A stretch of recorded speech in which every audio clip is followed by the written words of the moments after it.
여러분, 하나님의 말씀하면 뭐가 가장 먼저 떠오르세요? 아마 대부분 성경책을 생각하실 거예요. 물론 맞습니다. 근데요, 그건 하나님의 말씀이 가진 훨씬 더 크고 역동적인 의미의 정말 일부일 뿐이거든요. 자, 오늘 우리가 함께 알아볼 건 바로 그 하나님의 말씀이 가진 진짜 의미, 그 깊고 넓은 세계입니다.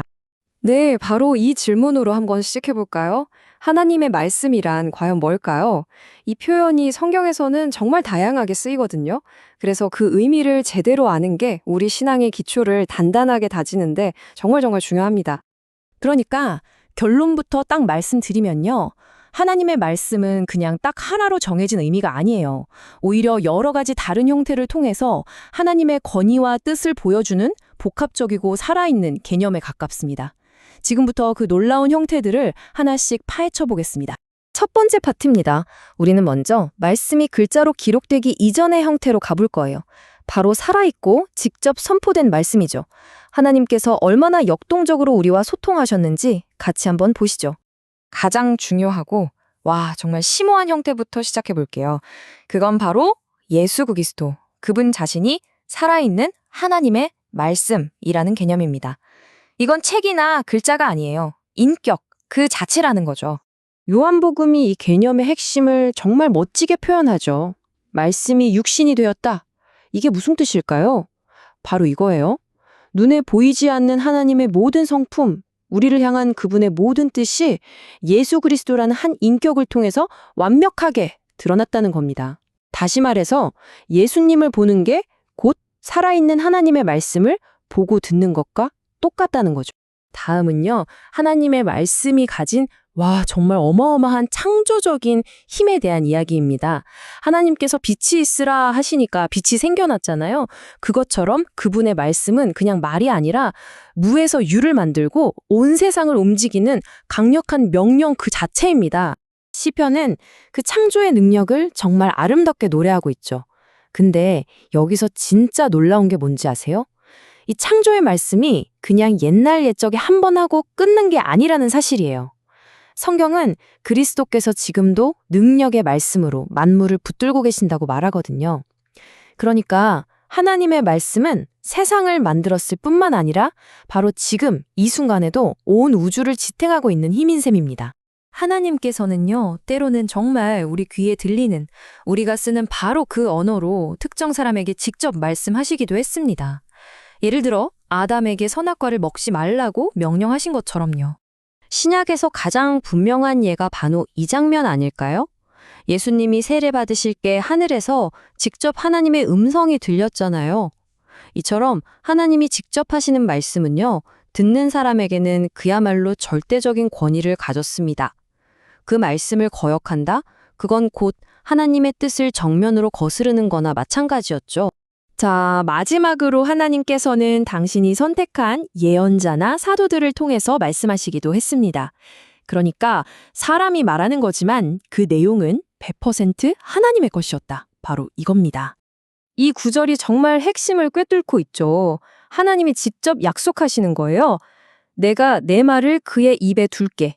그렇기 때문에 예레미야나 모세 같은 선지자들이 여호와께서 이와 같이 말씀하시니라 라고 선포할 때 그건 그냥 사람이 하는 말이 아니라 하나님의 말씀과 똑같은 권위를 가졌던 겁니다. 자, 지금까지 여러 가지를 봤잖아요. 인격이신 말씀, 창조의 말씀, 직접 들리는 음성, 선제자를 통한 말씀. 정말 강력하죠? 그런데 말이죠. 이 모든 것들 중에서 오늘을 살아가는 우리에게 우리 믿음의 딱 중심이 되어주는 건 과연 어떤 형태일까요? 네, 그 답이 바로 여기에 있습니다. 이제부터는 우리 신앙의 중심, 바로 기록된 말씀, 즉 성경의 역할에 대해 집중적으로 파고들어 보겠습니다. 왜 하필 기록된 말씀이 우리에게 중요할까요? 이렇게 한번 생각해 볼까요? 선지자의 외침, 하늘에서 들린 목소리, 그 자리에 있었다면 정말 엄청난 경험이었겠죠? 근데 그건 결국 그 순간에만 유효해요. 일시적이라는 거죠. 하지만 성경, 이 기록된 말씀은 어때요? 시간이 아무리 흘러도 변하지 않는 영구성을 가지고 있습니다. 그리고 특정 소수에게만 들렸던 게 아니라 지금은 원하는 사람이라면 누구든지 언제든지 펼쳐볼 수 있는 놀라운 접근성을 가지고 있죠. 이게 그냥 우연이 된 게 아니라는 거예요. 하나님께서 정말 철저하게 계획하신 거죠.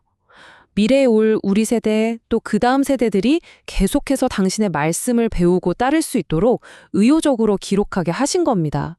직접 돌판에 새겨주신 십계명에서부터 모세를 통해 쓴 율법책, 그리고 사도들이 교회에 보낸 편지들까지 이 모든 게 우리를 위한 하나님의 계획이었던 거죠.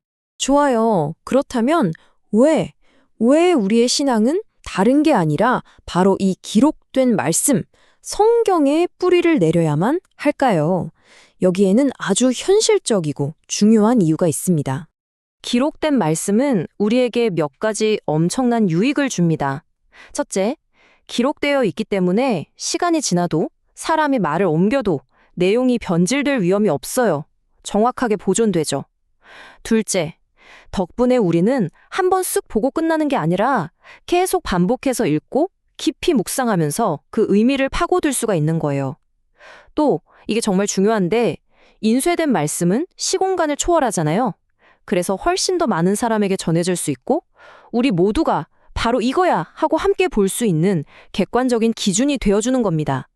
신앙에 흔들리지 않는 토대가 되어주죠. 자, 이제 거의 다 왔습니다. 지금까지 하나님의 말씀이 뭔지 알아봤다면 이제 가장 중요한 질문으로 넘어가야죠. 그래서 우리는 이 말씀을 어떻게 대해야 하는가입니다. 핵심은 이거예요. 성경 공부의 최종 목표는 그저 성경을 아는 것, 머리에 지식을 쌓는 게 아니라는 겁니다.